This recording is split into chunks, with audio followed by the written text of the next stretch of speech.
Hello. Welcome everyone in the room, and welcome to our audience who is watching via Zoom. I am Stephen Collins. I'm the CEO of Matter, and welcome to our first ever concluding day of our Health Equity Innovation Accelerator. We're really excited to be here. I don't really know what you can hear online or not, but everyone in the room clapped. So in the room, we've got our judges and our teams and our partners from the YWCA and all of the startups and the entrepreneurs. So I'm just going to tell you a little bit about Matter for those of you who aren't intimately familiar with what we do, and then we'll get going with the program. So we are a healthcare incubator and innovation hub that we built based on a core belief and a core premise that collaboration is the best way to innovate in healthcare. Our mission is to accelerate the pace of change of healthcare, and we do three things in service of our mission. So first, we incubate startups. We've worked with around 650 since we launched in 2015. Our companies come from all over the world. They are every stage of development, and we have a suite of services to help them grow at every stage along the way of the journey. In aggregate, our companies have raised more than $2 billion to fuel their growth. Their solutions have benefited more than 300 million people around the world. We also work with big organizations like health systems, insurance companies, life sciences companies, established organizations that want to harness innovation to improve health. And we will help them source and co-develop solutions. We will help them build their internal innovation capacity, and we'll help them gain insights into their patients or different stakeholders that they're most interested in. And finally, Matter is a nexus for people who are passionate about healthcare innovation and healthcare transformation. We like to bring people together to be inspired and learn and connect with each other and fuel, hopefully, more innovation that can ultimately accelerate the pace of change of health. So today, we are concluding our first Health Equity Innovation Accelerator. Health equity has been a kind of semi-permanent or permanent feature of our healthcare system. But the last 20 months have kind of brought it to the fore in a way that I think a lot of people haven't seen it in quite the same degree and same way as they've seen it through the course of the COVID-19 pandemic. So we launched this accelerator earlier this year with our partners at the YWCA, Metropolitan Chicago, who we've been delighted to work with, as well as a strong group of community partners who helped us find companies and entrepreneurs to work with, vet their concepts and their solutions, to pick the 10 who we've been working with for the last 2 months, and who have helped provide guidance and coaching and expertise over the course of this 2-month program. I want to offer a special thanks to the Searle Funds at the Chicago Community Trust, as well as the Walder Foundation, who have supported Matter as our efforts to build a suite of activities really aimed at helping close the health equity gaps. So over the last 10 weeks, the group of entrepreneurs who you're going to hear from have met with health equity leaders. They've met with experts in healthcare innovation. Been a lot of one-on-one coaching, a lot of workshops to really help strengthen their solutions. And in a few minutes, we're going to hear from each entrepreneur as they deliver their final pitch, and a panel of experts from Inflect Health, from Blue Door Neighborhood Center, and the Golden Baton Group will provide feedback to the entrepreneurs and ask questions. Guiding us through today's showcase will be Tom Lee and Cheryl Hudson Jackson. Tom is a serial entrepreneur. He serves as an advisor to and a mentor to a number of innovative healthcare companies, and most importantly, Matter has been really fortunate recently to engage him as our Venture Acceleration Fellow. Cheryl is the director of the Small Business Development Center for YWCA Metropolitan Chicago. She also owns her own consulting practice. And together they have worked hand in hand with the cohort, serving as mentors and bringing in a tremendous amount of expertise. So before I turn it over to Tom and Cheryl, I want to introduce Robert Johnson, who is the Chief Economic Inclusion Officer and the General Counsel at YWCA Metropolitan Chicago, a serial entrepreneur, a lawyer, a community advocate. Thank you so much for being our partner in this endeavor. And Robert, I will turn it over to you.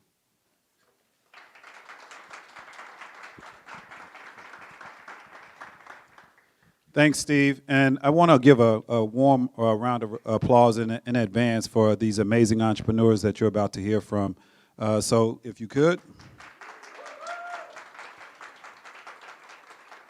So as Steve said, my name is Robert Johnson. I'm the Chief Economic Inclusion Officer and General Counsel for the YWCA Metropolitan Chicago, and we are a 145-plus-year-old social services agency that is really a modern-day social enterprise. We are committed to empowering women and eliminating racism and promoting peace, justice, freedom, and dignity for all. And that last piece is just as important because we're not your grandmother's YWCA anymore. We are really focused on trying to change the world and create an inclusive marketplace where everyone can thrive. And today is an example of that. So I head up what's called our Economic Empowerment Institute, which is the division of the YWCA that is focused on closing the racial wealth gap. Right now in America, as you all know, there's an enormous disparity as it relates to the wealth dispersion or the equal access to financial opportunity in our country. Right now, the average white family has a net worth of $171,000, whereas the average black family has an average net worth of $17,600. And Hispanic and Asian families have similar dire statistics as it relates to their wealth. And so we're focused on trying to address that. And one of the things that is also, I think, a symptom of that is the health disparities that exist in our community. They are outgrowth of that wealth disparity. So that's why it was important for us to partner with Matter, who has been an incredible partner to help launch this accelerator, and why I am excited about these entrepreneurs, because they will stand at the nexus of opportunity to be able to create new enterprises that will address that health disparity and ultimately address that wealth disparity. I also want to invite you to help support us as we embark upon what we call our Thrive 2025 goals. And they are designed to address that wealth disparity that I talked about. That wealth disparity really exists in three primary areas. About 16% of the wealth disparity or the wealth gap is as a result of lack of access to jobs in high growth, high demand industries. About 32% of that wealth gap is as a result of lack of access to affordable homes and appreciating neighborhoods. And a whopping 50% of that wealth gap is as a result of lack of scalable, saleable businesses in our community, which is why I'm so excited about the businesses that you'll hear about today, because these are scalable, saleable businesses that are providing solutions to the health gap and to the wealth gap that exists in our community. So our Thrive 2025 goals are really simple. By 2025, we aim to increase the number of employees in high growth, high demand careers by 1,000 by 2025. The second one is to increase the number of homeowners in affordable homes and appreciating neighborhoods by 1,000 by 2025. And then lastly, to launch or fund 1,000 scalable, saleable businesses by 2025. So hopefully, today we can begin that journey by some of these businesses winning some money that'll help them begin to scale and grow. So again, I want to thank Matter. I want to thank the folks who made this possible, all of the generous funders that Steve mentioned. And I want to just take a quick moment to say a quick few words to the entrepreneurs who you'll hear from today. As a serial entrepreneur, I know how hard it is for you to do what it is that you're doing and what you're embarking upon. So I salute you in advance, as I did earlier, because it takes a great deal of grit and resilience to be an entrepreneur, and people don't talk about that aspect of it. But you have already demonstrated that tenacity that has gotten you this far, and I know it will carry you even further. The pandemic has shown us that we need resilience and we need grit in order to just survive, and the solutions that you guys are offering to address those health disparities are going to be needed even more. The goal and the mission of the Economic Empowerment Institute is really to take individuals from surviving to thriving to catalyzing, where they can become, where individuals can become catalysts for change in not only their lives but in the communities that they serve. So you guys are taking an important step as catalysts for change, not only in your lives but the communities that you serve. So again, I salute you. I wish you all good luck. You are all winners, and thank you.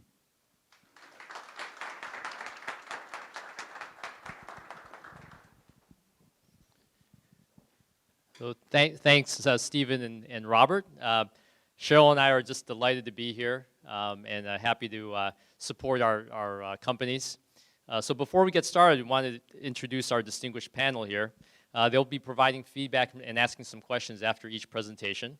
So Helen Abad is the head of early stage partnership at Inflect Health, a new nationwide multi-specialty healthcare innovation and investment catalyst that aims to address local community-based healthcare problems. Cecil Wilson is the founder and executive director of the Golden Baton Group, a fast-growing leadership development community for people of color. And LaRon Taylor is the director of Blue Cross and Blue Shield of Illinois' Blue Door Neighborhood Center, which are hubs around the city where the community can learn, connect, and focus on their whole person health. So thank you all for spending your afternoons with us. Now on to the presentations. So the format's that each entrepreneur will have 5 minutes to pitch and then followed by a 3-minute Q&A session with our panelists. So let's get started. First up, Osvaldo Montalongo, the founder and CEO of ConnectCareHero, is first.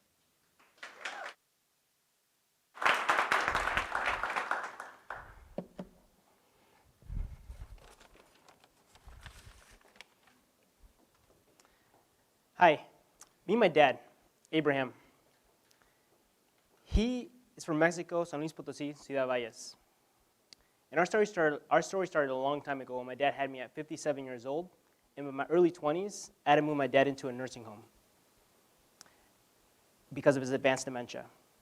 But long before my dad even needed nursing home care, there's so many moments in my dad's 60s and 70s where my dad could have used intervention and resources to keep him healthy and socially connected.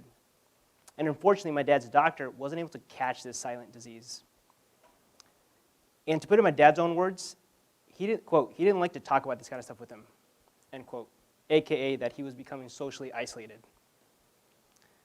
Hi everyone, I'm Osvaldo. I'm the founder of ConnectCareHero, and we're the simplest way to connect with older adults 65 plus. Because social isolation is such a big issue in this country, and specifically even worse for older adults with multiple chronic conditions that are in brown and black communities. From the over $800 billion we spend every single year on Medicare Advantage, or Medicare, to if you become socially isolated, you're at a higher likelihood to develop dementia, just like my dad. And surprisingly, if you, less than 25% of our healthcare providers actually screen for social isolation effectively and frequently enough, which is key. So why can't other people solve this right now? For one, there's a lack of relevant cultural content that's scalable. 2, there's a lack of regular check-ins. Someone that screens high for social isolation needs more check-ins more regularly. Like my dad, he got check-ins every 6 months to a year, which is too long. And 3, there's an antiquated approach. Healthcare organizations are using traditional methods from phone calls to in-person events to see how their populations are doing.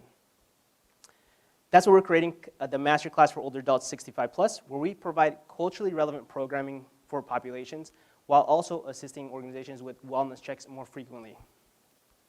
Through our social determinants of health platform, we help organizations such as health centers tackle this problem using data through our own audio and virtual rooms we've built from the ground up.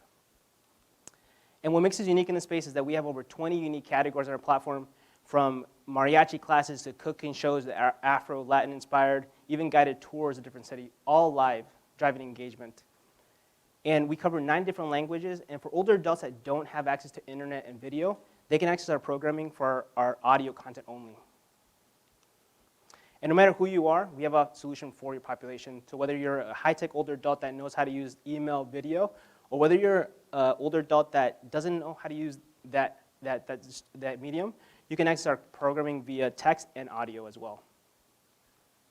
And we made wellness checks super easy and efficient, helping organizations provide them with customized questions so they know when their populations and what resources that they need, and as well as automated alerts, letting their own internal teams know when they need to do outreach. As far as our business model, we're a B2B software as a service where we charge based off the number of older adults that get service on our platform per month. And as far as our traction, happy to say that since launching officially in 2019, we've tracked over 600,000 activities on our platform. We have serviced 2,500 older adults, and more importantly, we have a 68% retention rate on week-over-week returning to our older adults returning to our sessions. As far as our team and advisors, combined, we have over 75 years of experience in senior living and longevity, and together we've been strategically growing our solution to where it's at today. And as far as our ask for today, we're looking for two things. One, we're building our provider network, our partners. So if you're looking to scale your own social determinants of health initiatives, we'd love to chat and see how we can help. And two, if you're just joining our journey, we just finished raising a round, and we'd love to chat, see how we can continue growing our solution across the country. Thank you so much, everyone.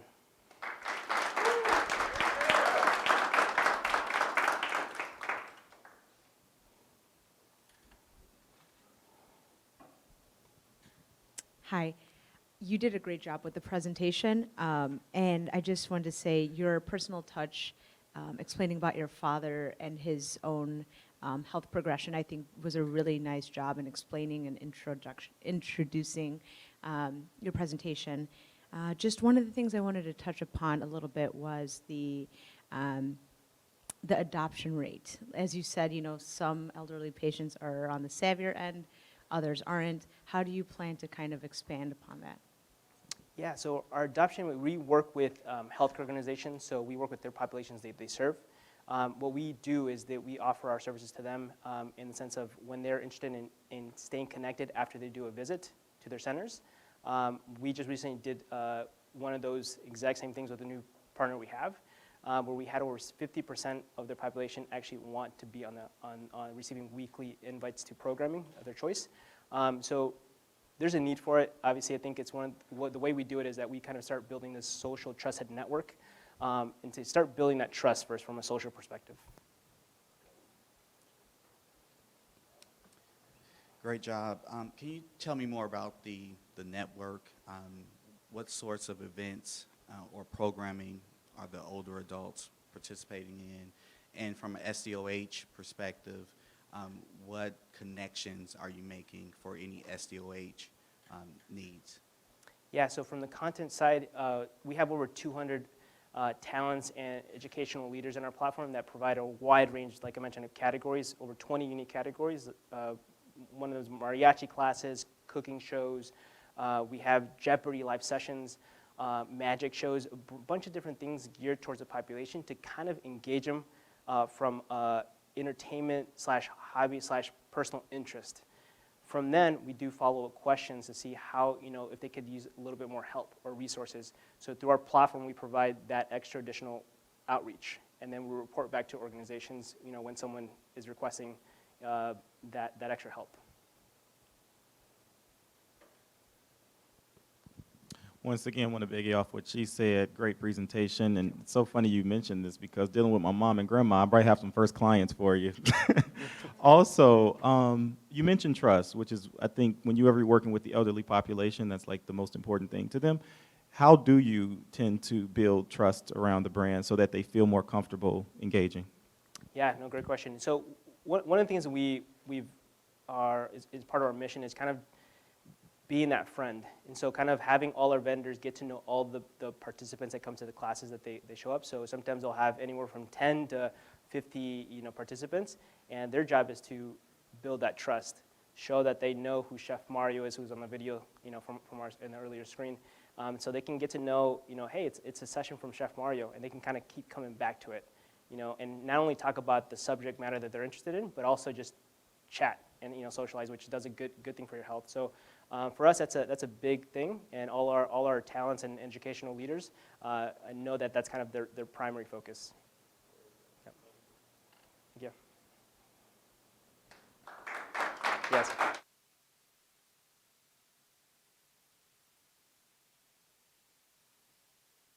Okay. Good afternoon. My name is Cheryl Hudson Jackson, and I have the pleasure of introducing our next presenter, Erica Harris Spotsom.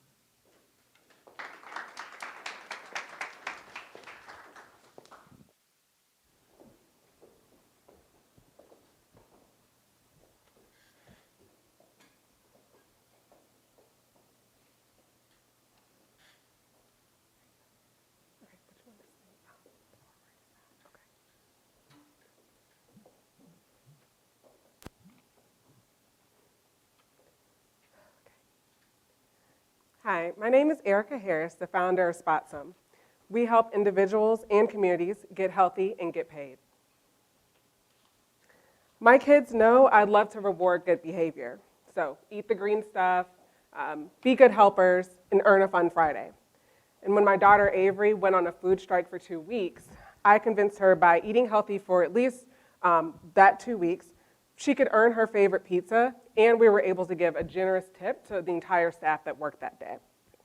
And as my health has been tested from family life, being an entrepreneur, managing a multi-million-dollar portfolio for my company, and trying all the fitness solutions, one day I vented, I wish someone would just pay me to get healthy. And after my son was hospitalized in December 2019 for a collapsed lung, just as news of COVID-19 was starting to spread, it was a wake-up call to refocus. And I wasn't alone. Wellness is more accessible than ever, and the pandemic pushed us to get more creative about our commitments to living healthier lifestyles, to withstand illness and disease. But the majority of digital platforms lack cultural relevance, a connection to our environment, and don't align to the economic growth of its members. We know that with an integrated approach, we produce higher impact results. Our target market already encounters personalization in a fitness context through apps, smart watches, at-home equipment, and other wearables. But digital bikes and watches aren't enough. Spotsom's mission is to create health-centric communities in those that have inadequate health and wellness resources. So looking at these images, you can see the current disparities that we all know in terms of access to gyms, studios, and wellness spaces between what's in this image, the mostly white affluent West Loop, compared to Pilsen, just 2 miles away, or looking at the near South Side communities and neighborhoods. Despite the rise of virtual options sparked by the pandemic, endless options have led to a poor user experience. So a common refrain from organizers and students is saying, hey, did you get the link, or can you check your email? Is this on Zoom, or is this streaming live today? It shouldn't really be that hard to find content that aligns with you. And the constant struggles demotivate you from staying consistent. Current systems are totally disconnected, and even though we're supposed to be virtually connected, you might get a good workout, but true wellness can't be reached when we're lacking support in any of the other foundations. After you step off that bike, step away from the mirror, and leave the studio and look around your community. Spotsom fills the gaps by providing a seamless integration of personalized health, inclusive fitness, and local commerce. Small businesses get exposure by expanding access to health-conscious products and services to members within the Spotsom marketplace.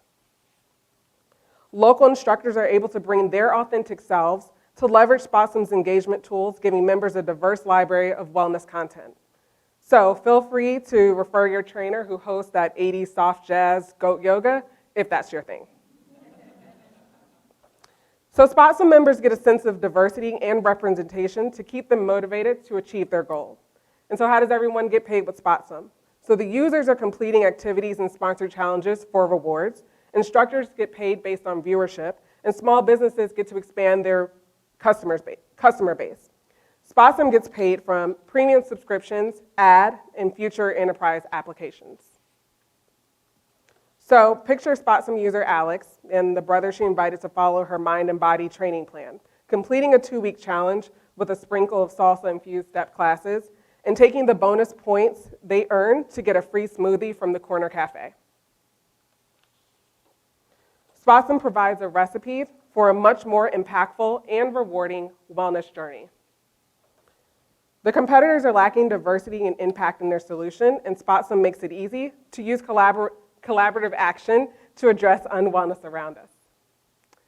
So the experience with pizza was about highlighting the impact an individual can make with others in their communities. So my development team and I have identified our market share, and we're working on completing our MVP to introduce to the market. So we're looking for partners who want to be a part of the movement of creating healthier communities, both economically and physically. So with Spotsum's network, we can get healthy, get paid, and make impact. Thank you.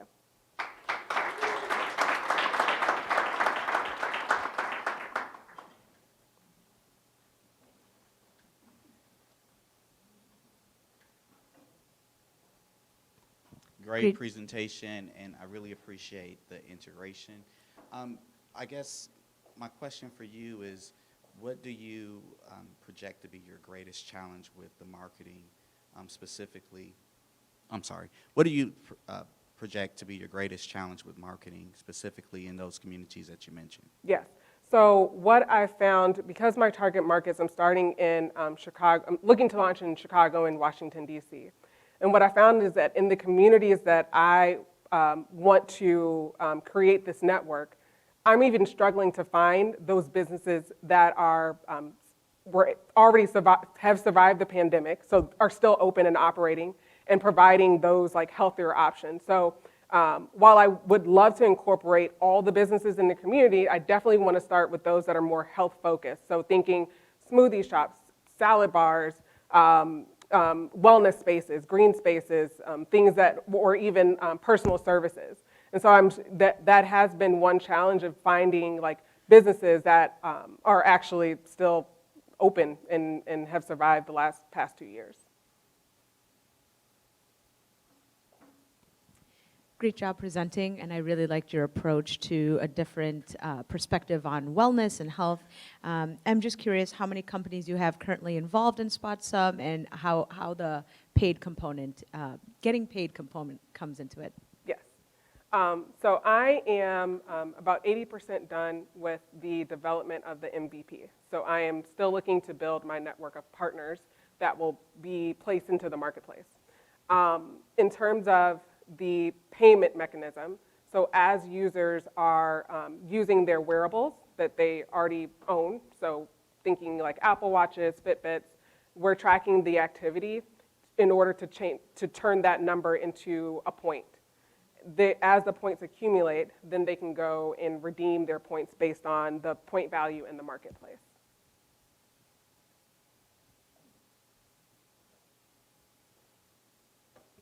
And also, regarding the marketing question, so how do you plan on connecting to your target audience, and how do you plan on communicating your new concept to the market? Yeah. And kind of specify what that market is for me one more time. Yes. So my target market are middle class millennials living in specific neighborhoods in Chicago and DC. So in Chicago, it would be like the near South Side, Chatham, Avalon, Kenwood. And then in Washington, D.C., it would be the Ward 7 and 8. There's 8 wards in D.C. I know everything about D.C. Yeah, exactly. So I wanted to start like super grassroots. So thinking about starting with like small community organizations, social groups.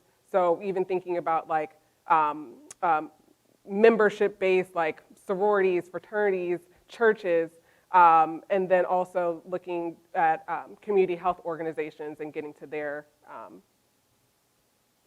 clients. Yeah. Do I have any more minutes left? Okay, next. Sorry.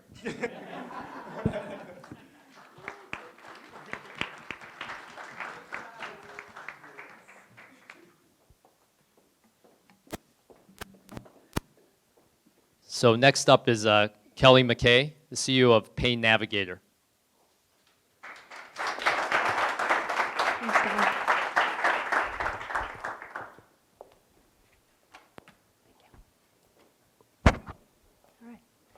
Hi everyone, I'm Kelly McKay. I'm CEO of Pain Navigator, and we're a holistic mobile app for patients struggling with chronic pain. To introduce the problem, I'd like to tell you about a patient, Diana. She's had low back pain for 3 months now, which means that the pain has become chronic. However, she's held off on seeing a doctor. She associates doctors with traditional pain management, such as opioids and back surgery, and she doesn't want those things. She's actually lost friends and family to the opioid epidemic. When she finally makes it to the doctor, she's given a physical therapy referral. And this sounds great. However, she quickly realizes that all the sessions are in person in downtown Chicago 3 times a week during the work week, and that's just not going to work with her work schedule. And there were no other solutions that were provided to her. And on top of that, physical therapy doesn't even begin to address the underlying causes of her low back pain, such as her mental health issues and her bad eating habits that are actually causing her back pain. So she waits to go back to the doctor, and she self-manages her chronic pain. Eventually, the pain gets so bad that she has a huge flare-up and ends in the ER. There, she's given opioids because the pain has become unbearable, and she's being assessed for back surgery. So she ended up exactly where she didn't want to be. But what if there was a better way? What if we targeted patients earlier in the pain cycle? And what if we acknowledged that pain is not a physical problem? That 72% of people with low back pain are actually also in psychological distress. If we did this, there would be a huge market. This target population, we call them the healthy unwell, and there's 30 million Americans that fall in this category. They're in fair or better health, and they have low back pain that's not from surgery. The market is over $3.6 billion for us to address. And that's what Pain Navigator is. We're a first-line option for all patients with pain. We deployed the CDC-recommended biopsychosocial approach, which has been proven to be the most effective approach for chronic pain, all in a mobile solution. Our program includes exercise therapy, medical education, yoga, and wellness strategies. So it really addresses all aspects of patients with chronic pain. And we're targeting payers as our initial customer. We deploy a B2B SaaS model per member per month pricing. There's an 8-week initial program, and then there's step-down pricing for the patients that continue it as a maintenance program. And we're really a cost-saving solution for these healthy and well patients for payers. You can see here the current holistic approach. If a patient actually went through the 24 sessions of physical therapy, and the injections, the MRIs, the follow-up doctor visits, and the psych treatments, that would be over $7,000 just for someone with low back pain. And with Pain Navigator, all of that goes away. They're able to do all of those things and address all aspects of their pain in our mobile solution. Just $120 for that 8-week program. Pain Navigator was founded off of the foundation of our founders with their in-person success with a program known as ProCamp. Our founders are Dr. Ankur Dave, who's a medical director of pain management at Amita Health, and Dr. Konstantinos Kosas, who's a director of health psychology at Amita. They created an in-person program that was 6 weeks and focused on all aspects of pain. They saw great results, and that program is the foundation of Pain Navigator. With our full digital program, we just launched our IRB trial about a month ago at Amita Health. We're expecting to learn the clinical efficacy, so our ability to reduce pain, reduce opioid use, or even likelihood of opioid use, as well as more about user engagement and alignment. And then in future trials or pilots, we expect to learn more about our cost savings and really prove that out. We have a fully staffed pilot team. Our founders have been responsible for clinical education and alignment. I've been managing operations, marketing support, and patient engagement. And then Austin Bostock has been in charge of data analytics. And we have 2 expert developers continuing to iterate the product to keep it engaging. Chronic pain is a huge epidemic. The incremental healthcare costs alone for last year were over $300 billion. And with our initial product, we can address almost half of that at $148 billion. We can address moderate pain, joint pain, and arthritis, all with a digital solution. And our pilots will help us learn more about how to address these costs. So we're here today asking for $200,000 to continue our development. This will allow us to build out our mobile app, customize it to users, and also translate the program to Spanish to provide an option for that underserved population. And with that, we'll accomplish the completion of our Amita Health trial, onboarding of an additional health system for our expansion trial, and all necessary pre-FDA trial milestones given we're pursuing FDA clearance as a prescription digital therapeutic. Thank you so much. We're Pain Navigator. We're making holistic chronic pain management accessible.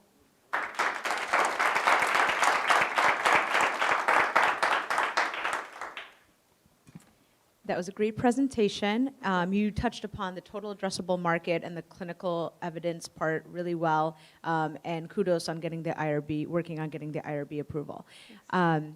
I wanted to ask a little bit about the digital component, which everybody's using, right? How are you going to ensure that engagement stays steady and keeping your patients on your platform?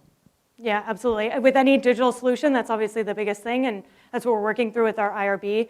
So we're taking a multi-pronged approach to that. I think there's a lot you can do on the technology side with technology nudges, as well as making the program easy to use and easy to sign up, and making it very clear like what the immediate next step is.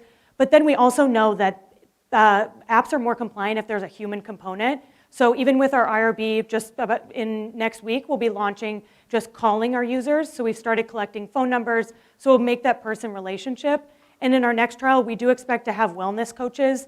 Our program is really based on setting SMART goals. So a wellness coach will help a user set that SMART goal and really stay compliant to that, which will help them complete the program. Great, thanks. Great presentation. Question, and I appreciate the fact that you're going to translate the materials into Spanish. What other considerations from a cultural competency, health equity lens have you considered? Yeah, absolutely. So we're also considering the literacy, the literacy scale, so making sure that it's easy to understand. I know many of the other startups here today do a great job of focusing on that. Things can be inaccessible because of the language that doctors are using. So we've made sure that all of the education and the components of the app are not only easy to use, but using easy to understand terms. And then we're also exploring kind of a low-tech option. So right now, we are building the mobile app to improve stickiness, but right now it's deployed via a web app, so it's accessible via a browser, and the videos can be downloaded to watch at a later time. So we're looking at it both from like the literacy component as well as the technology.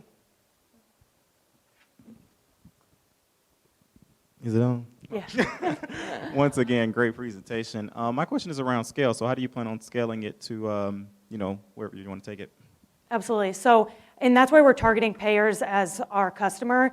That's how we can, once we get covered by a health plan, that's how we'll get access to thousands of patients.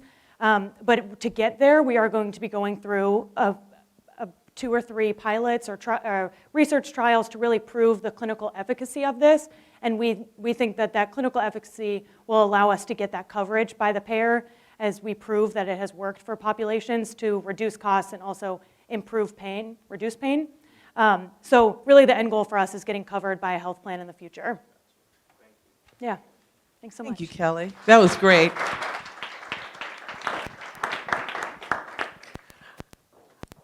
Our next presenter is Douglas Bevel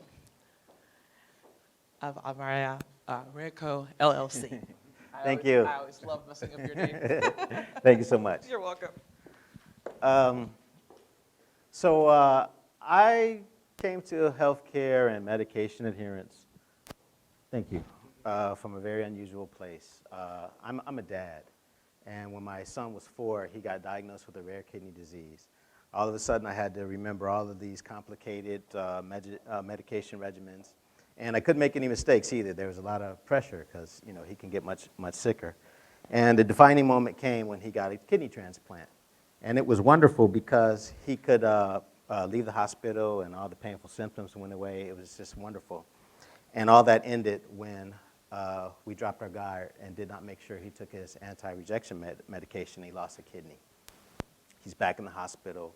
It was very hard because he blamed himself, and I blamed myself. It was the worst thing I ever went through.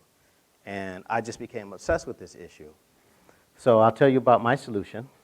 First, I'll go through some of the numbers of what a devastating problem this is, not just for my son. Many people die. He lost his health, but it could have been worse. Seniors lose their independence because of this, and there's a huge, huge need. As you can see, 60% of all adults take medication from time to time. We lose a lot of money for this, and the key word in this slide for me is avoidable. If we could figure this out, we could really save a lot of money and help a lot of people. My community is really impacted by this problem even more than other communities. So right now, the way that they're trying to solve the problem, well, as you can see from the numbers, that it's not sufficient. But most of the devices fall into one of these categories. And first of all, if you're not a wearable, you got a serious blind spot, because if you spend all this money, I think the new dispenser is called Hero. It could be on your counter ringing away, but if you're in the backyard or asleep in the basement, you can't hear it. It's not effective at all. And watches as well, you can turn them off without actually taking your medication. So what could happen is while you're sitting there, the alarm goes off, and while you're on the way to take the medicine, you get distracted and you never get back. So this is my solution. You can't turn it off by itself. What I did was I took the deactivation node and I separated it into a little sensor. You can see how it works here.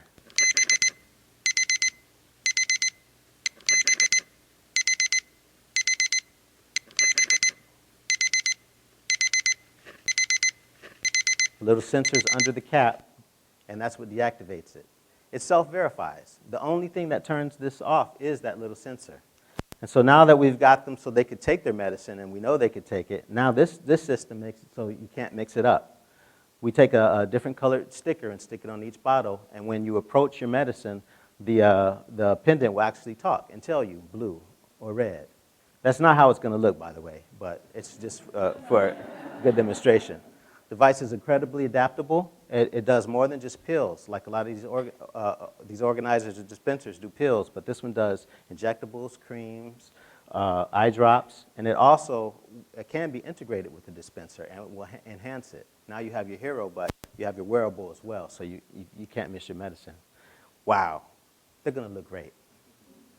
These things can be absolutely beautiful, and I will sell some of these to people who don't even take medicine. Another feature is you can clip the shells, you can change them, make them fun for kids, grandma's gonna love it. The baby on the pendant, she can't say no. And it works so easy too.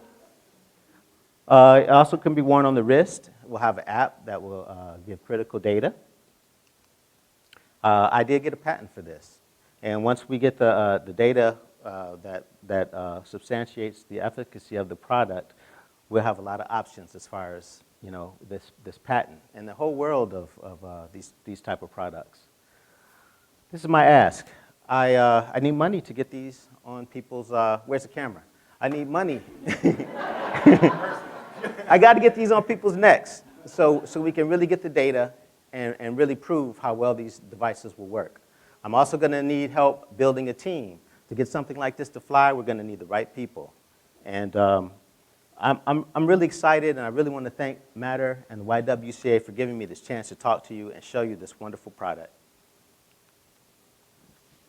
And that is it. If you have any questions, please.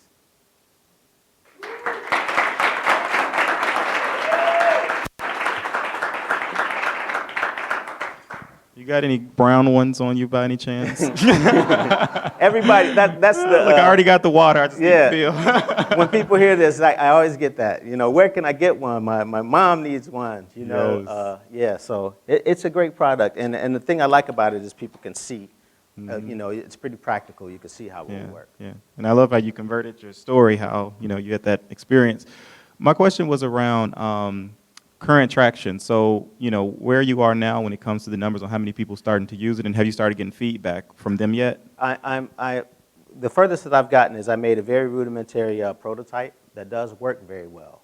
But, that's the next milestone that I need. And it's quite an expensive one, to get the devices made and start the studies. So that's where I'm at right now. Yeah. So do you want to just start with just this one product, or do you want to, develop others, or do you want to build a whole business around it, or you just want to build this one product? Yeah, so I want to do all those things, but you got to start somewhere, And so what I wanted to do was focus on the one with that you could do 2 to 5 medications, because we can retail that for around $20. And so that could really help the people in my community, and it'll make it really accessible. And then, you know, as we develop and build, sure, we can, you know, put all the sensors in it, and it can give, you know, it can have all the features that a wearable has now. And last one was just really You're around. taking all the questions, man. Oh, I really like this one. We'll talk afterwards.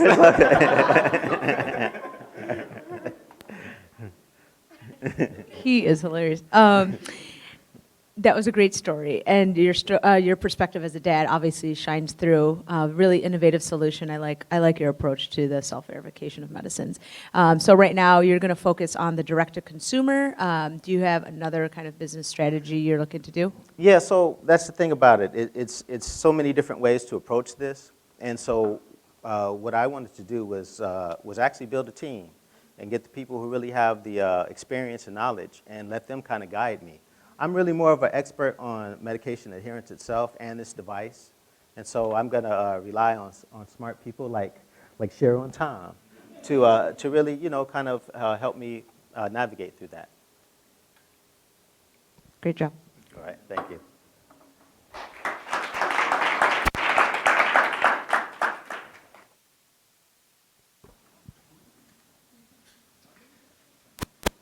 Great job, Doug. So next up is Angela Barnes, the founder of Switch. Okay,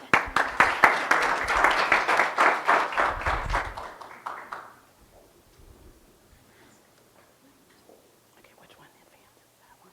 Okay, great, thank you.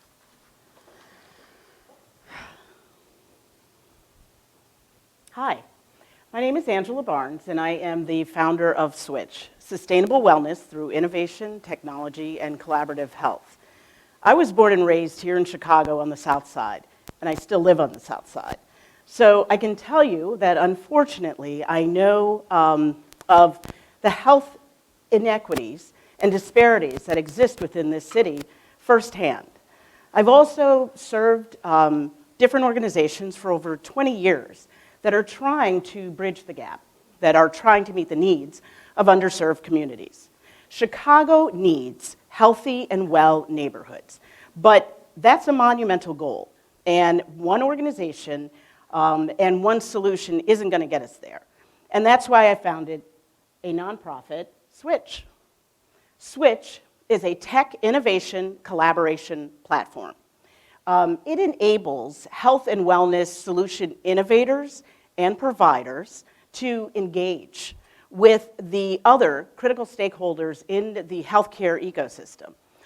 But it also empowers residents and patients with tools, information, and technology so that they can influence solution design and implementation. Switch comes out of the work that I did at City Tech Collaborative, the Healthy Cities Initiative. For those who don't know what City Tech Collaborative is, it is a urban solutions accelerator, right? So they developed a methodology for bringing cohorts together and then using tech-enabled solutions to solve urban problems.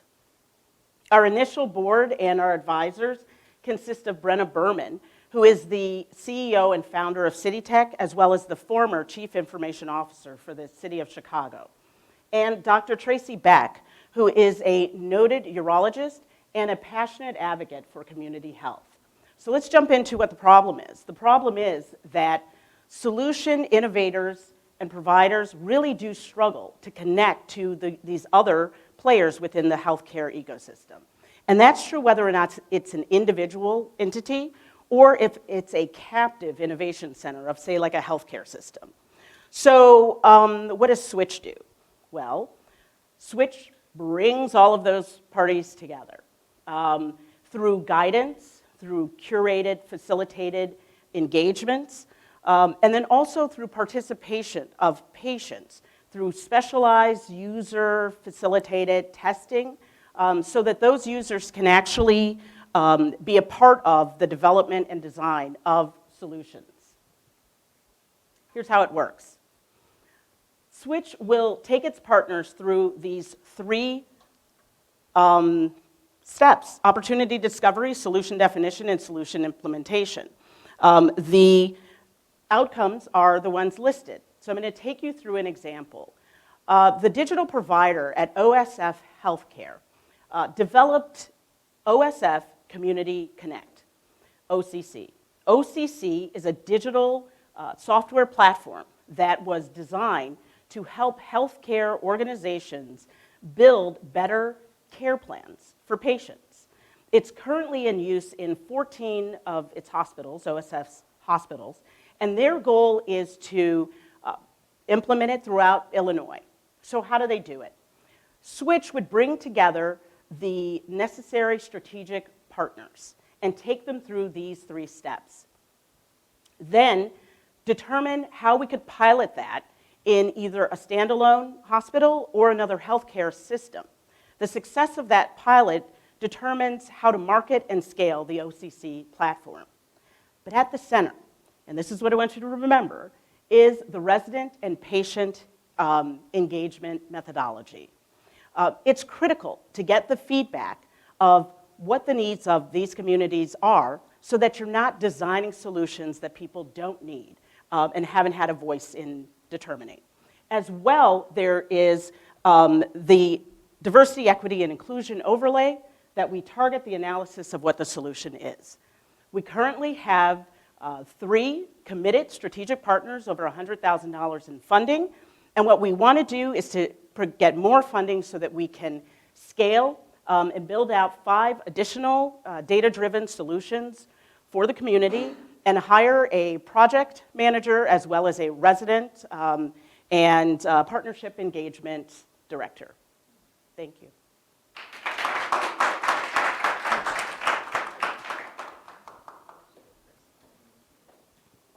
Great presentation. When it comes to the community involvement, right, talk to me more about that. What mechanism, what are you going to do to garner that involvement? Because this all depends on, Switch depends on that involvement. So what are you going to do in that space? That's a great question.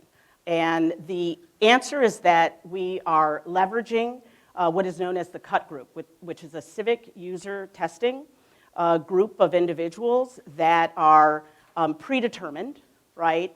And we are able to sort of build out specialized surveys and tests so that you can really say, here's the solution, and how does that interact with the community? How would they utilize it? What is their response to it?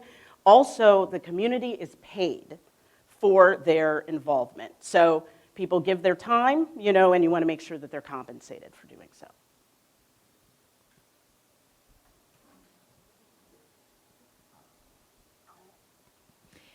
Great presentation. I guess, how are you going to plan to scale? You said you have those 3 partners, and then from there, how are you going to connect with people? Yeah. The hope is, as we build out this nonprofit board, that we're bringing in more expertise as well as other markets, right? So obviously focused on Illinois initially, and being able to demonstrate that this methodology of collaboration works within the healthcare environment allows us then to kind of scale that to other states and other cities as well. Okay. What? You had all these questions for the other guy. It looks like I ran out of questions. Well, I will say one thing. If I have, how much time I got? Okay. So this is the deal. I love how you are looking at this whole thing holistically, and you're engaging everybody into figuring out how do we move the needle when it comes to getting underserved communities healthier. I don't have a question, but I would add a perspective for you as you move forward, and that's to ask the question of this.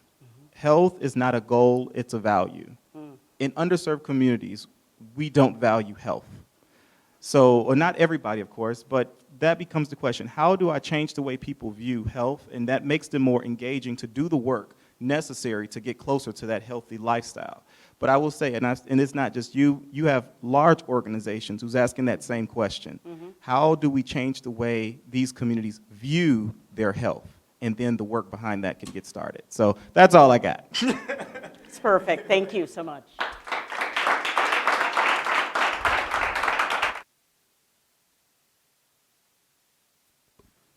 All right, great job, Angela.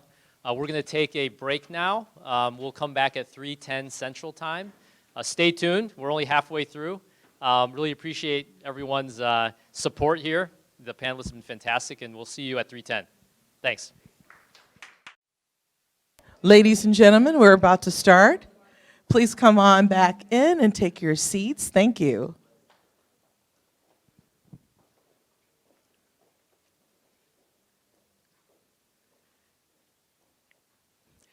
Our next presenter is going to be vis-a-vis Zoom. Her name is Yin Yang from Avaria Health, and she is going to do a presentation for us. There will not be an opportunity, however, to do any Q&A with her, but I hope that her presentation is very clear, succinct. She's put a lot of effort into it, and I hope that you will see her vision. So without further ado, Yin Yang.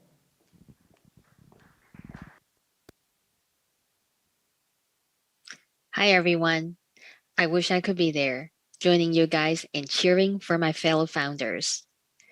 Unfortunately, I have to fly home to take care of my mother's funeral. My heart is heavy, but it is at this very moment I'm even more grateful for what my cohort, YWCA, and Matter are doing. I deeply believe that healthcare is about compassion, humanity, and healing.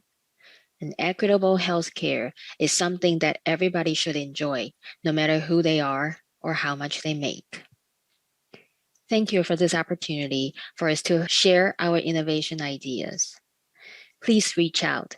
I would love to hear from you and connect via email or LinkedIn.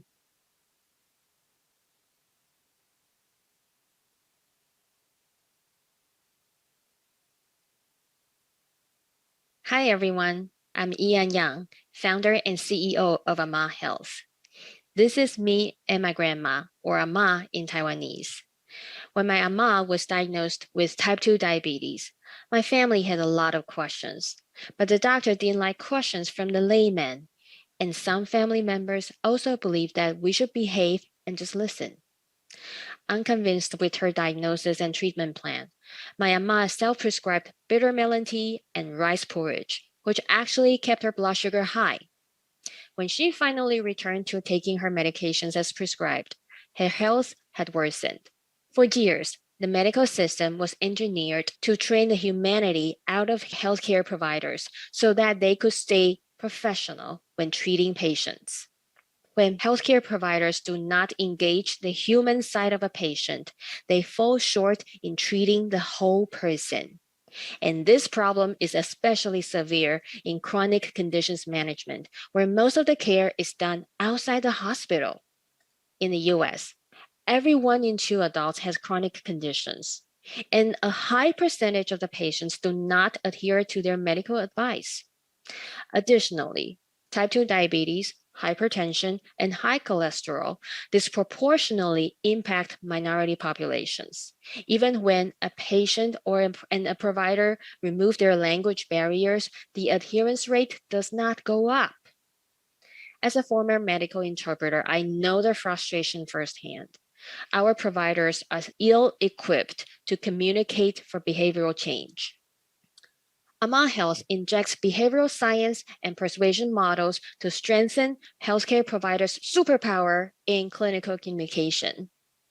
Our learning platform is designed for chronic care team members, including registered nurse, medical doctors, nurse practitioners, social workers, and medical assistants. Our MVP course is deployed, and we're collecting user feedback as we speak. Our short-term goal is to use the training platform to build a user community.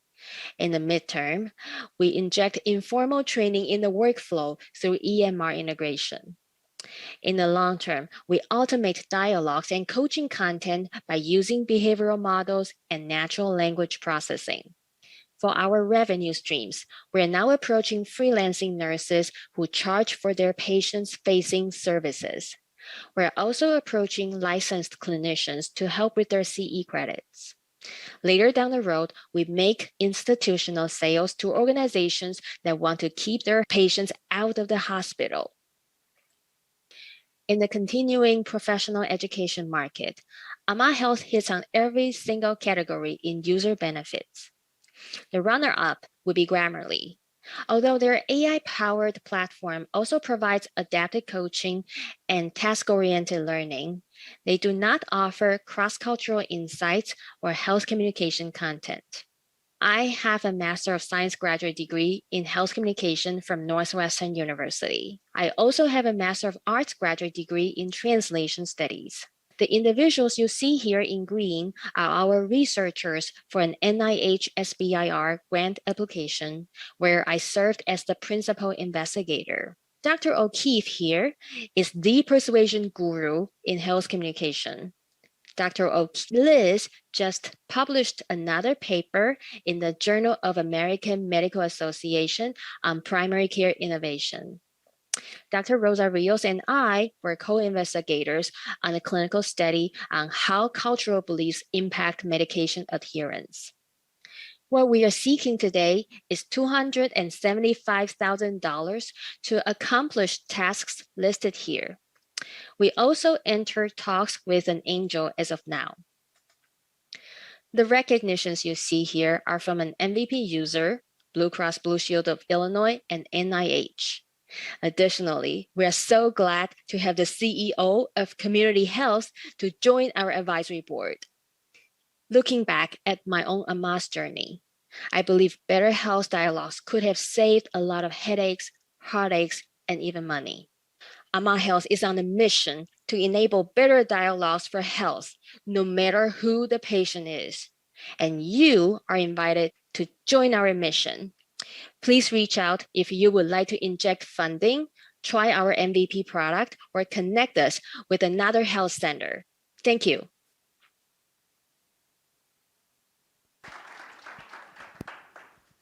Thank you, Ian.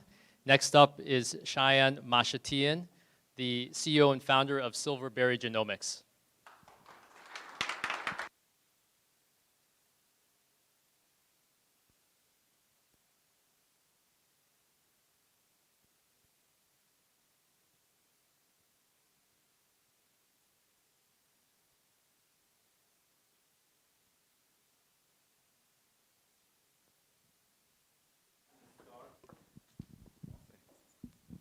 Hey, okay, it's better.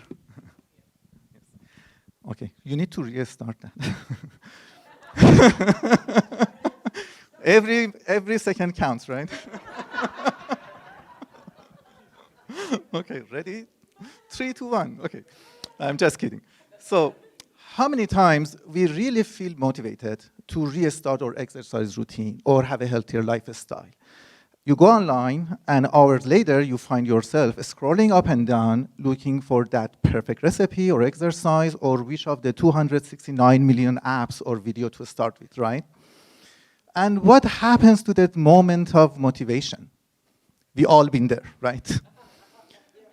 And we think, you know what, there should be a better way, and we thought so too. How about I tell you that 74% of Silverberry users, they actually take action about their healthy lifestyle. By actions, I mean setting health goals, eating healthier, do more exercise. And even more interestingly, 15% of them, they say, previously they were not even motivated to do anything. So how we do it? Precision medicine. We use DNA file, DNA testing. With the power of AI, we create personalized assessment and recommendations. We don't tell you just do more exercise or eat healthier. We say which exercise you get the most benefit from, what value you get from that supplement on the shelf, and what to look for in your diet. Minu, she always had challenges with her diet. And she guessed maybe lactose is something to do with it, but guessing is not enough to take action. Until she got her Silverberry report, she realized she really have a high degree of lactose intolerance, and actually she never thought about gluten sensitivity. By just considering those 2 items, now she has a healthier and happy life. And Minu is not alone. We have more than 17K users using any of our 14 fitness apps that cover traits from diet, exercise, allergy, skin, and so on to adopt a healthier lifestyle. So everything I shared with you was on fitness and daily routines, right? Think about it. What happens if we apply this science into chronic disease? In the US, 37 million Americans are estimated to have CKD. And Medicare is spending about $100 billion a year for CKD patients. The bad news is percentage of people aware of their risk is 0. And CKD has remained among top 10 cause of death in the United States. Federal government issued executive order for that. Just last week, Medicare issued new codes to address this as a health equity issues. Why? While African American are 13% of the population in the US, CKD patients who are black are 35%. Chance of a black person getting CKD is 4 times more than other groups. And is also same for Hispanic and Native American, is not a better situation. So we know all about health disparity, social, economic cause of it, but there is a genetic factor involved too. Over many years, in response to other diseases, there have been genetic mutations. It's a simple process, we know about it, that even though it prevents death from other cause of deaths, but it increases chance of CKD up to 70%. So what can be done? CKD is divided to 5 stages. Stage 4 is when dialysis starts. With genetic testing, we can delay CKD anywhere from 5 to 20 years, and we have a chance to prevent to go to dialysis altogether. It's all about personalization and targeted intervention. And this is exactly what we have done. At Silverberry, we have a DNA testing kit. We have been using it for some time. And we have developed a CKD risk report, plus personalized recommendation for diet and exercise is how you can prevent this. But when it comes to drug, it gets even more interesting. The very first drug a CKD patient needs is to control hypertension. Currently, to find the right drug that doesn't have reaction or is effective, it might take up to 24 weeks. But drugs are interesting. We respond to them based on our genetic. Doesn't matter what you eat or how happy is your Apple Watch, we respond the same way. So with studies shows with genomics, we can reduce reaction to drugs or effectiveness by 50%. Who will get benefit from this? Everyone. As patients, we have early risk detection, no try and error. Provider health system, they can have better health delivery. And of course, imagine how much cost can be saved preventing dialysis or prescribing wrong drug. Taking my 6 other startups experience around the world, working with leading organizations and be lucky with having the best team you can imagine, we are taking our solution to the market, first in the US and then globally. We are post-revenue, we are raising our seed round for going to market, looking for partnership and work with others. And CKD is just start. NIH has listed more than 50 genetic disorders that we can replicate our solution for them. Do you have a health goal in mind? Ask your genes.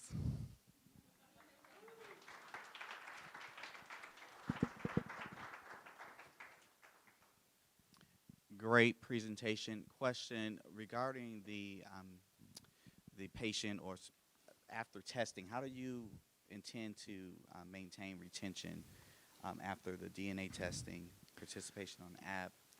Great question. Yes, DNA testing and creating report is one time, but then we have a subscription model. In order to receive ongoing recommendation, recipe, exercise, you need to subscribe to our subscription membership service that we have created already.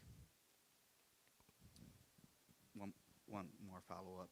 And are there, I guess, other than the DNA testing, as well as the participation on the app, are there any other tools for the subscriber to use?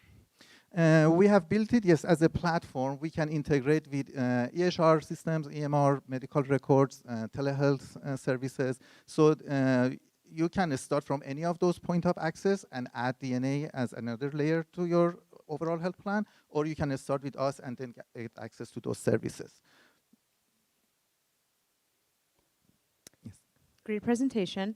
Obviously, genomics is a hot market right now. You have Everlywell, you have 23andMe. What would you say your main differentiator is against other competitors? Yes, Everlywell actually is microbiome, is not genetic. They are not doing genetics. They are looking at guts and microbiomes.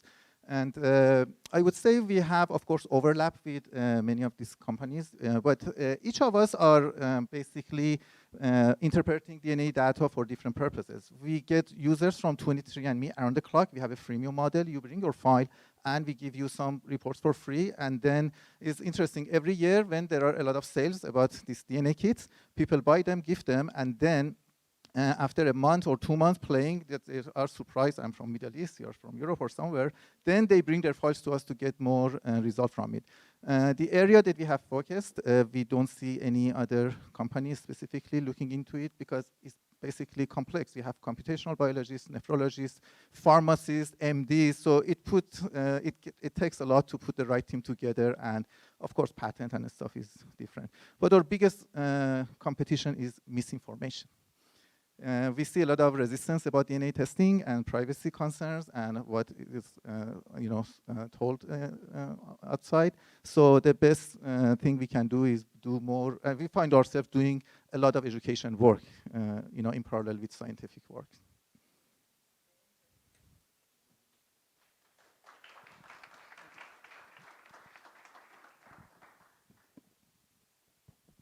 Thank you very much.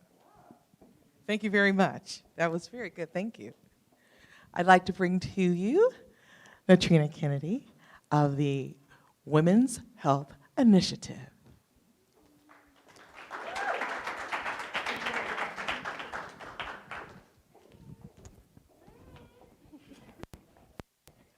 Thank you.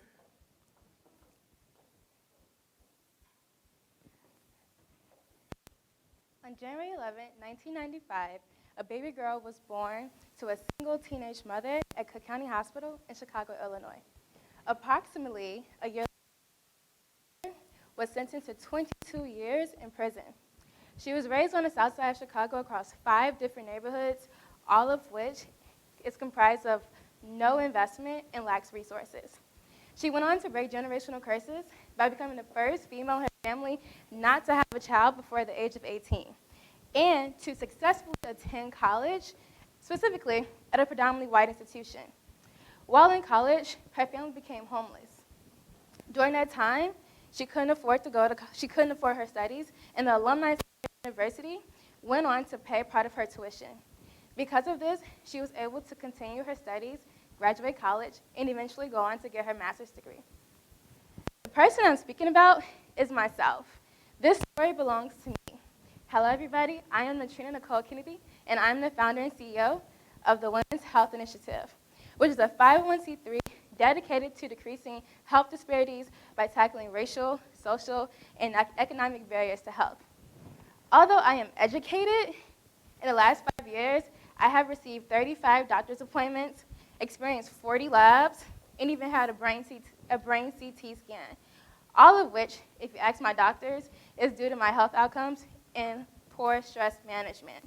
In the last 5 years, I have also lost 10 peers due to gun violence, 8 family members due to illness, with the most recent being my paternal grandmother who committed murder and suicide last year.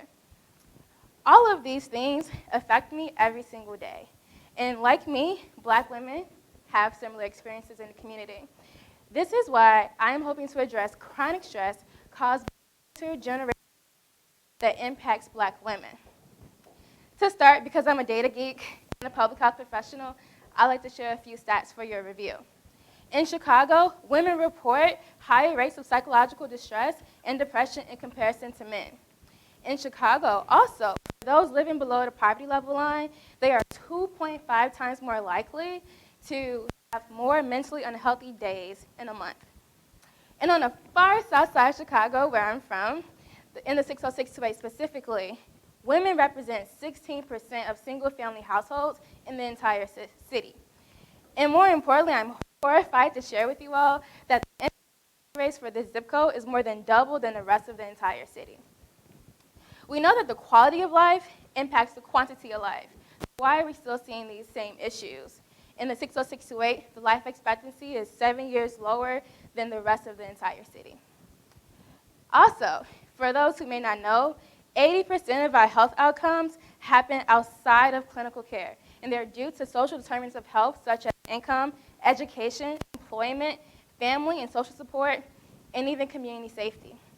This is why I propose operationalizing hope by transforming this vacant lot, which you can't see on the screen right now, into a free wellness center in the heart of the Roseland Employment area 60628 that shifts the model, the everyday healthcare model, to center community through culturally relevant services that are not only for the community but accessible.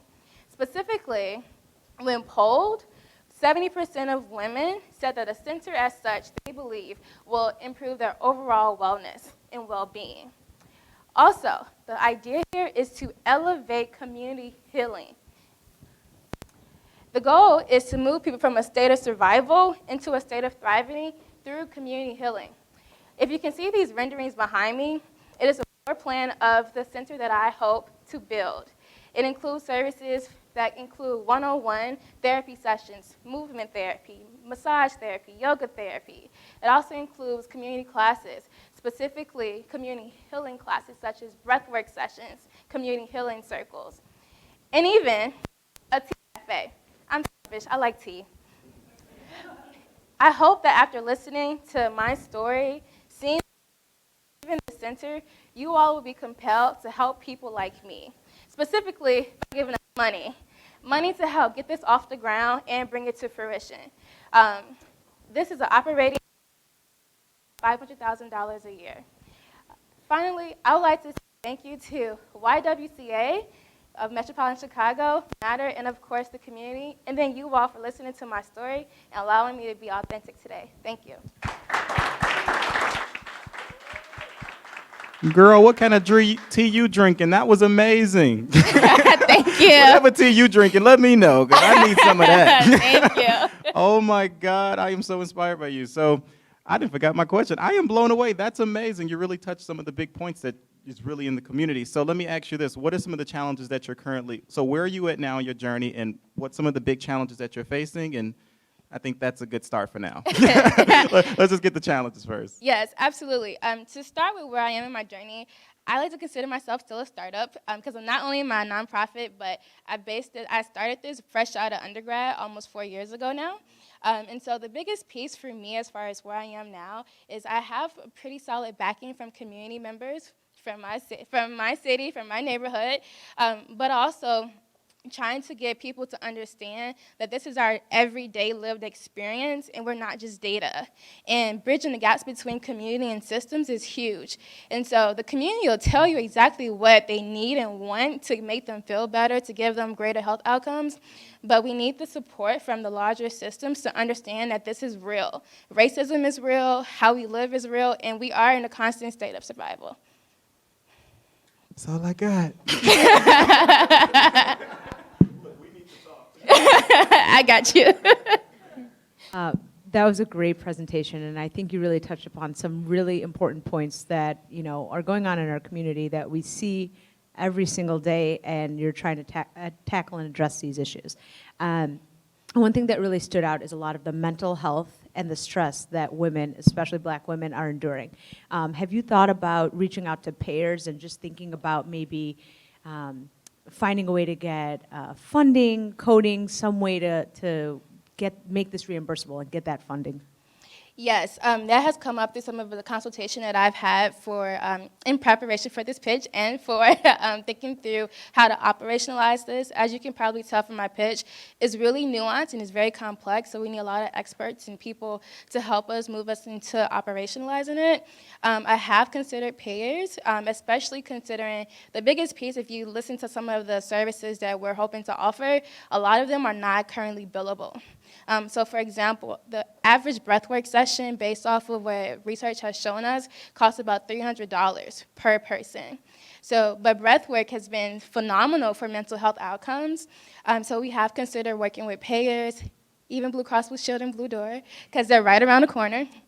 But yes, that's been really on our radar. No questions. Thank you so much, everybody.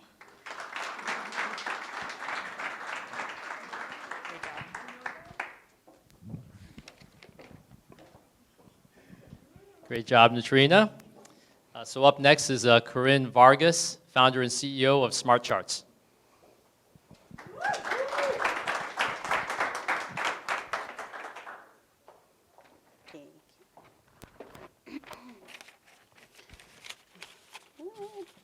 All right. Hi, Hi everyone, my name is Corinne Vargas, and I'm the founder of SmartCharts, where we're on a mission to empower teams to better health outcomes. SmartCharts is the Fitbit for electronic medical records, or EMR. We help patients visualize their progress in settings where speech, occupational, and physical therapies are provided. To give you perspective on SmartCharts, I must first give you perspective about myself. I was about 3 years old when this picture was taken, and little did our family know that weeks later, our lives would change pretty dramatically. My mom had a 3-day headache, collapsed, and suffered and was rushed to the ER. My dad arrived to find out that she had a ruptured brain aneurysm, an event that should have taken her life. When the doctors performed life-saving surgery, she emerged with a catastrophic stroke. Over the next 6 months, she had to learn how to do everything: read, write, walk, talk. She migrated from acute to inpatient to outpatient care. Looking back on that experience, she describes the journey as confusing, frustrating, and downright depressing. Little did I know that this 3-year-old you see here was about to embark on a lifelong journey to help people just like my mom. I grew up to become an actuary and later a speech-language pathologist. And today, I'm lucky enough to combine both of my passions. I created SmartCharts to motivate people just like my mom so that they can engage in their treatment plans and advocate for themselves to achieve better health outcomes. Today, my goal is to share and create effective clinical tools that serve both the patient and the provider. In my clinical practice, I realized that EMRs are great organizational tools, but they miss the mark when it comes to engaging patients. In a recent survey, clinicians reported that their patients had unrealistic expectations of outcomes, about 60% of them. And of that same caseload, 73% experienced interruption in care due to insurance rejections or denials. And sadly, less than 10% of their entire caseloads actually finished their entire course of treatment. But why? I was astonished to learn that we only retain about 20% of what we read and 10% of what we hear. And strangely enough, this is exactly how we get most of our medical data today. The same way my mom did over 30 years ago. And this is what led me to create SmartCharts. I'm a visual learner, and I learned that so too were so many of my patients. So I created an app that visualizes information to engage patients in their own care. Simply put, we help patients understand what they're working on, why they're working on it, and where they are in their betterment journey. Today, SmartCharts is saving about 120 hours per month, which is about $170,000 a year for a small to medium-sized practice. We check every box when it comes to insurance reimbursements, and then we create visualizations for every patient after every session. Our key features not only cut the time it takes to take that data, but they translate it into easy-to-understand ways for patients, their families, and the entire care team to understand what's happening with that patient. SmartCharts started in 2018, and we took 2 years to develop, test, and then in 2019 even went B2C to continue to learn and adapt. This year, we've gained some industry traction, gaining 2 paid B2B small practices, tracking over 1,100 sessions per month. Next year, we look to implore efficacy. I didn't get that. Could you try again? Okay. Next. Awesome. Sorry, I can't do that in that app. All right.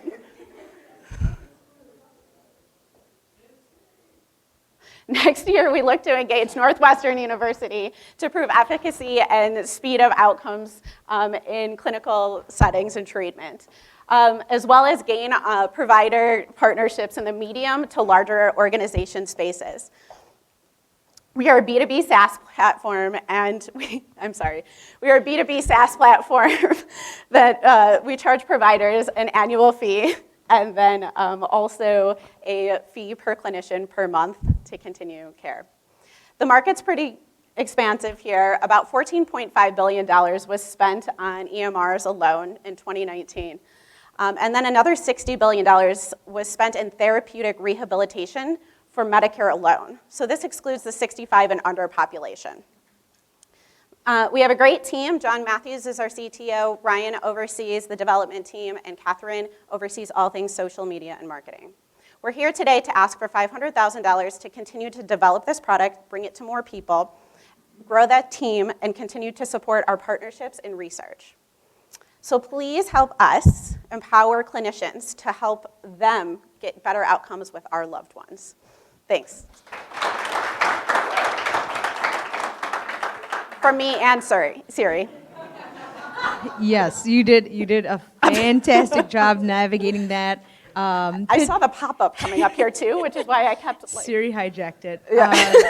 No, that was kudos to you for being a professional founder and just navigating that. Be ready for anything during pitches.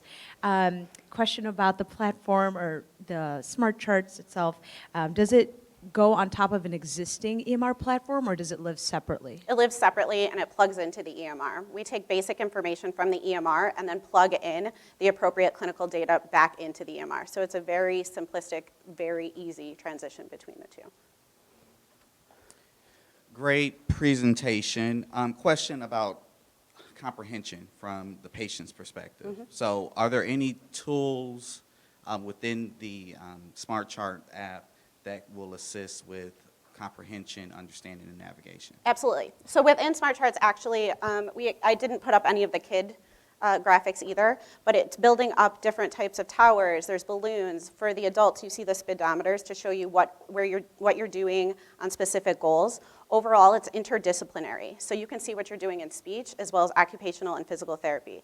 The craziest thing for my mom, for example, was that physical therapy and all of her faculties came back body-wise, but speech was the last thing to come back. So she was really hung up on that piece. The idea here is to be able to celebrate what is working and continue to see small milestones and incremental changes over time for those things that are a little bit more difficult. Where do you see yourself taking this long term? What's your vision for it? Yeah, it's a great question. I hope to help as many people as possible. This is a super sad situation right now. I haven't been able to find any competitors that are able to quantify or show how things are changing in these environments. Strokes happen to 1 in 4 people in the entire world. They impact people of color at 2 times the rate of others. And so my goal is just to help people advocate for themselves, but be excited about the fact that, you know what, this is an awful situation, but I'm getting there. Thank you. That was a great presentation. Thanks so much. Well, last but not least, it is Eric. All right. And so Eric's going to talk to you. So Eric Alvarez from Grapefruit. Thank you. You're welcome. Ooh, don't need that. Okay, sure.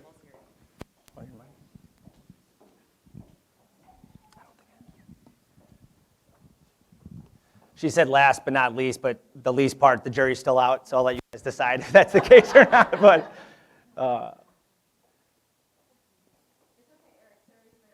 okay, phew. Yeah.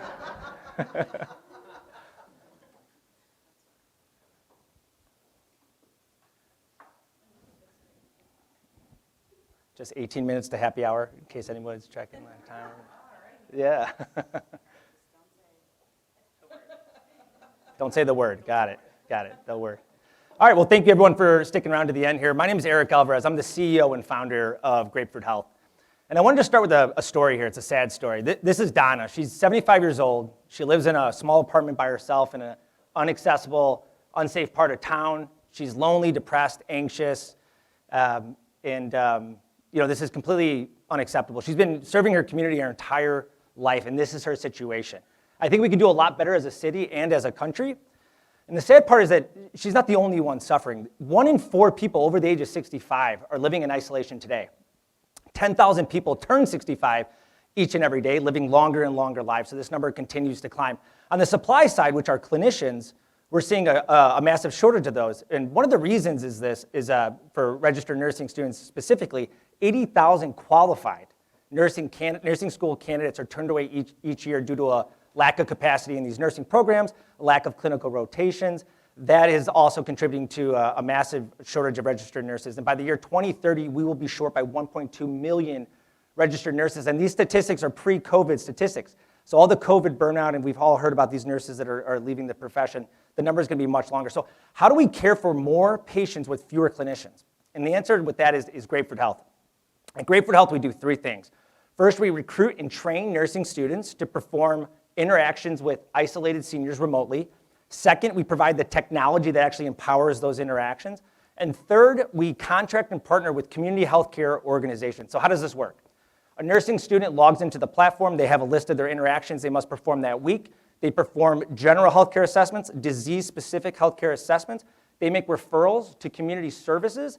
And lastly, they can escalate the care for these patients when they hear something concerning on the call back to their care team, or worst case scenario, back to emergency services, which is far better than an emergency room visit or a hospitalization. Why nursing students? We get this question all the time. When you're trying to solve this problem to human interaction, you really have three options. One is clinical educational students. Second is a lower or a non-licensed clinical worker, a lower wage clinical worker, or a non-licensed worker. So think gig economy. The nursing student is the lowest cost because we're paying them through a stipend, as this is part of their education. They need the experience. Today, nursing students receive zero telehealth experience, which is actually a major problem we can talk about that more in the Q&A.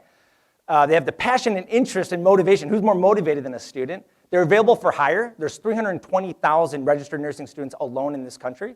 They do this work around their schedule. And lastly, it's really at the top of their license, and that's critical. An MA, LPN, an RN is really supposed to be there with, hands-on with the patient. And that's probably the most, the value they can provide.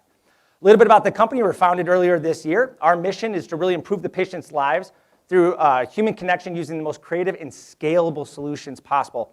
And our vision is to be recognized by every healthcare provider and clinical educational program across the world for that. A little bit about the team is that we've done this before. My name, again, is Eric Alvarez. I've had 12 plus years of healthcare experience. I was the COO of a healthcare technology startup that was acquired by Cerner about a year and a half ago. I'm a hospital administrator at the University of Chicago, Northwestern, and at Rush. Our technical advisor, Mark Louie, was the CTO for that company, and he currently oversees many M&A programs, 20 years plus of technology experience. And last and definitely not least, Karen Mayer, CNO experience at Rush, 35 plus years of nursing experience, so that everything I'm telling you today from a clinical perspective is appropriate. And lastly, what is our ask? What are we asking for? We're asking for a pilot, right? And one way that a pilot can look is roughly an 18-week pilot, 4 weeks of onboarding and training nursing students, a 12-week runtime, 2 weeks of post-pilot analysis. Program options could include vaccine data gathering and education, diabetic assessments. It could be catchment area surveys. It could be all of these things. None of these things completely customizable. We're looking for access to 1,000 patients. We assume about a 50% engagement rate through our solution. We will go ahead and recruit and train 50 nursing students to match with these patients. And the deliverable to our partner organization is really a happier and healthier Donna, which this is what this is all about. A little bit deeper dive on the deliverables, and we could talk about this more in Q&A as well, is a full outcomes report, more granular, actionable population health data, at least 500 healthier, happier Donnas and patients, and relationships with 50 new or soon to graduate clinicians, which is always helpful. So I want to leave you with this as our mantra. It's really, Grapefruit Health it's the simplicity and scale of a human-to-human phone call with the impact of a medical intervention. Thank you.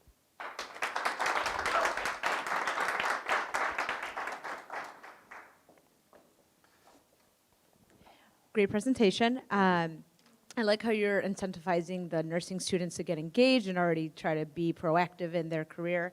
I guess from the patient perspective, and you want to do a pilot, how are you going to be able to measure outcomes? Like, are there actual metrics that you're planning to do, say, of those 500 patients? Yeah, absolutely. That's a great question. So getting benchmark data on these patients is challenging because they're oftentimes members of multiple healthcare entities. They may or may not have payer data.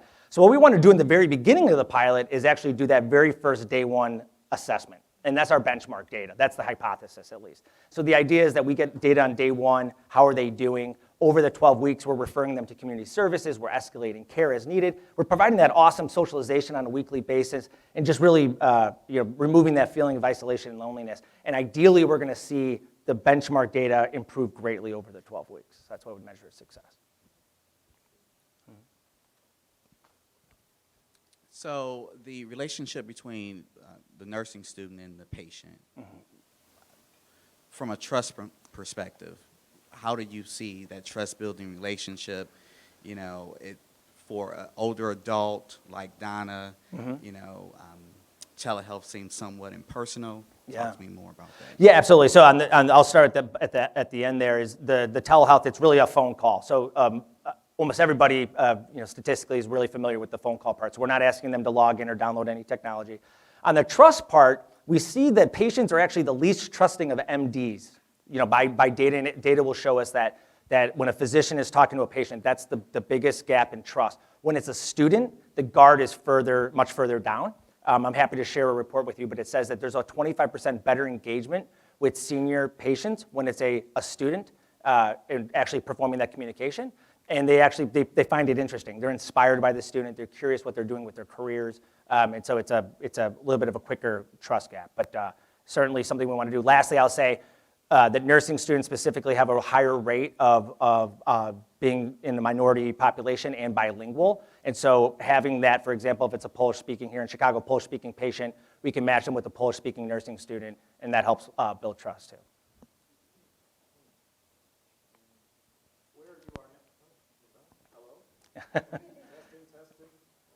Where are we now as a company? Yeah. Okay. This really don't work. Oh. All right. Well, yeah. Where are you at now when it comes to development of your venture? Yeah. So from a technology perspective, we just finished the actual clickable prototype, and now we're building that and starting the development of that. We're part of this awesome accelerator, which has been great for on the business side to actually finalize some of that. We had won an earlier pitch competition for about $20,000 in some funding, a grant fund. And so we're moving along quickly. And ideally today, someone in the audience or one of the people on the panel here is that we're going to secure a pilot, and we want to start actually moving forward on designing that pilot, contracting for that pilot. And can I do a follow-up? What do you anticipate as being one of your biggest challenges to get to market? I think our biggest challenge to market is a little bit of the chicken and the egg. So if a pilot is identified, they're like, great, let's get started tomorrow. I'm like, well, I got to then recruit the nursing students, and then if I recruit the nursing students first, then I'm waiting for the patients to interact with them. So I think it's balancing the chicken and egg kind of conversation. So. Thank you. Sure. Thank you.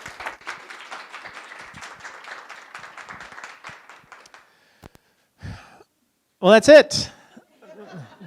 Thank you so much, everyone, and thank you, Helen and Cecil and Laurent, for some fantastic questions, and really appreciate your insights and your perspective. Thank you to all the entrepreneurs who shared their ideas and their visions, and who participated in this program over the last 2 months. We are pulling for you. You'll all be Matter members for the next 6 months, and we look forward to continuing to, at least the next 6 months, and we look forward to continuing to work with you to help you build your businesses. Thanks to our community partners, to all the mentors and the speakers and the people who participated in the program over the last 2 months. Special thanks to our partners at the YWCA, Metropolitan, Chicago. Really appreciate this collaboration and look forward to more things to come in the future. And thanks to all of you for watching. Really appreciate it. Hope you'd enjoyed the presentations. If you would like to learn more about any of the particular companies, please, you can email any of the companies directly, but if you also email hei@matter.health, hei@matter.health, we will get you connected, get you the information that you need if you're interested in learning more. With that, I hope that everybody enjoys the rest of your day, and thank you so much for joining us.